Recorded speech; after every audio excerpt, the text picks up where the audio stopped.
भद्रक जिला बासुदेवपुर गाँ गहली में पालन कर कुमार पूर्णिमा। कुमार कार्तिकेय भली बर पाइबा उद्देश्य कुमारी माने बड़ी भोर सूर्य उद्देश्य खई अर्पण करती। 7 अंजुला खईरे नड़िया गुआ कदली आदि दे अंजुला टेकी था। सकाळु पूजा कर खई को छेना कदली नड़िया आदि दे एक मिश्रण प्रस्तुत कर संध्यारे चंद्र उद्देश्य चौरामूले जह्नी पत्र पूजा कर शेष में पोखरी कूल को जाई कुमारी माने भोग अर्पण करबा परे बड़का भोग को परस्पर मध्य खुआई चांद नाम संबोधित करिथांती।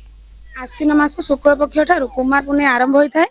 जह्नी कारण ललिता काठी 7 दिन पड़ी था। 7 दिन जह्नी फूल पड़ी था।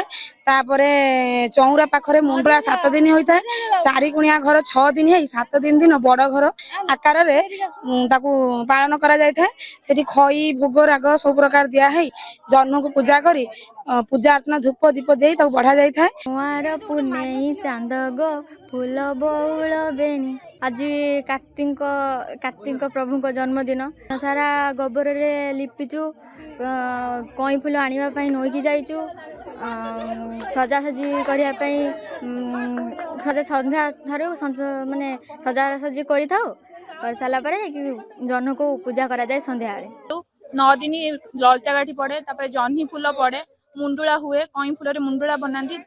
लास्ट जो कुमार पूर्णिमा थाए पूर्व दिन हुए फूल घर जोटा बड़ घर कहते। आठी आम सब सजासजी करी झील मैंने नुआ ड्रेस पिंधिकी सब जो झील मैंने बाहर रोचंती कि जॉब कर पढ़ुं देखाई पाना आज समस्त एकजुट होकर आम ओषाटी पालन करूँ।